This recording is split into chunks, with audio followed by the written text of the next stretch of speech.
The biggest myth of them all is off-market deal better than on-market transactions for commercial real estate. I hear this all the time, and you're probably losing out on multi 6 to 7 figures if you have the wrong mindset. We're going to break down today what the real truth is behind that. Oh man, what is the real truth? You know how many times this week alone I heard a buyer say, I only look at off-market deals. Don't send me this one, it's on the market. I'm like, okay, that's fine. Look, if that's what you think, great. Maybe you're right, but I'm going to tell you probably not so much. Yeah. More often than not, there are a lot of pitfalls behind off-market deals. One, what I've learned from my experience with our clients is that if they're off market, they're probably testing the waters. They don't really want to sell that badly. Yeah, I think so. And they don't really understand what the market price is. You know, they're not going to reveal everything. The due diligence hasn't been done. And look, I'm not advocating for the opposite end either. Like, I'm not going to only look at a deal where there's a full offering memorandum. Okay, send me the OM. I'm like, oh, maybe there isn't one. Yeah, that doesn't mean it's not a good deal either. But I'm going to tell you, insisting you only look at off-market deals is a big mistake. Yeah, you're missing lots of opportunities. Yeah, let me give you a quick example. We had a deal about 3 years ago that was totally on market, and I watched that deal and I saw them overprice it. I was like, the market is moving, it's going down in this area, and you guys are shooting for the top of the market. You're going to miss and you're going to chase and you're going to chase and you're going to chase. And I also knew that this owner had about 9 months left on the clock with his mortgage. And so I waited, right? Because my clients, we're not in a position where we have to buy. We buy when we get a good deal. So what did we do? We waited until about the 7th month of it being online and they hadn't been under contract. And I came in there and we gave them an aggressively low offer and they laughed at us. Yeah. And I said, call me when you're ready. And a month goes by. About a month goes by. Because what did they do? They didn't change their market. That price was too high. And now all of a sudden the seller comes to him and he's like, I have a problem. I'm going to pay X money in loan extension fees. The bank may not do it. I have to get rid of this. Guess who got the phone call? Yep. That was my on-market deal. And we came in there below the new market price. And you know what? Did I feel bad? Maybe just a tiny bit. Maybe not. But, you know, it's they messed up. And my client was the benefactor there. So there's my little quick fun story about your on-market, off-market myth. Yeah, some of the best deals out there, I think, are on-market transactions. A lot of times. Off-market deals. Those watching right now, how many brokers called you this week asking to sell your property for you? Probably a lot, right? You know why you said to them, yeah, find me something on market. I'll help you sell my house, sell my building for me. There it is right there. This makes you leave them alone. Same thing is true. Yeah. And you know what else happens, though, when you have an off-market deal? I like what you just did. It's like flip it around and think about someone calling you. And you're probably going to say, sure, if you find me a buyer. Yeah, at the right price. At the right price. I'll consider it. You know what you just did? You as the seller said, I don't want formal representation. You're not technically authorized to represent me, certainly. But now you're going to find a buyer and you're going to try and bring me a deal. And I'm going to tell you something. What ends up happening is there's a lot of mechanics inside that are not negotiated and thought about, and it train wrecks the deal. Really, really often some things happen that could be avoided if it was just done properly and it was an on-market deal. Yeah. Now, I like off-market deals too. I'll go find off-market deals. That's fine. I'm just telling you, if that's your exclusive buying pool, you're missing out. I'll add too, I hear a lot of investors say, I want to do off-market deals because there's only one agent. It's either just us or just the other agent and nobody else. The problem with that is, that I've seen, is that no one has your back. If it's off market and they're selling for the seller, they'll go hope they make more money. That makes you a better deal. Yeah, the person that called you, who you own property and someone calls you and you say, sure, go find me a buyer. Like, they're literally, in most cases, representing the buyer. Yeah. And their job is to try and get that person a lower price for you, so not help you, right? So yes, that happens. But the second thing I was going to say, I only want to deal with one agent.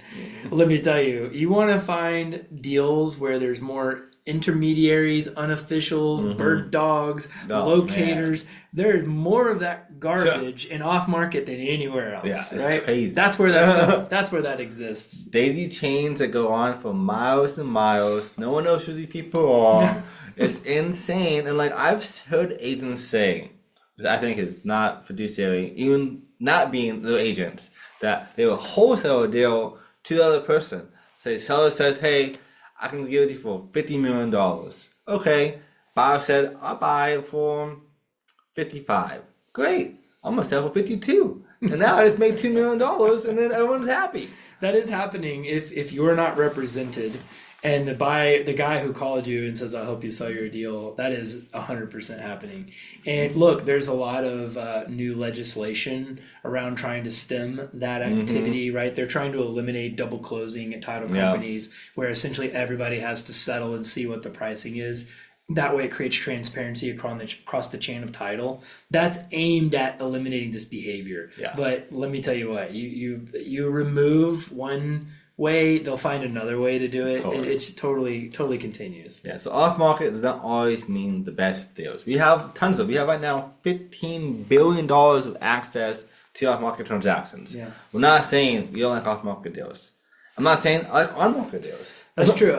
We're just addressing in our opinion, the myth that off market deals are the best and the only ones you should be focused on. Yeah.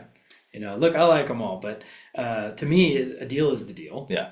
Not whether it's on market or off market. It's like, let me see the deal. Yeah, that one makes sense. I don't really care if there's a broker or there's not a broker. It just tells me I'm dealing with that person differently. Right? That's all that really tells me. Yeah.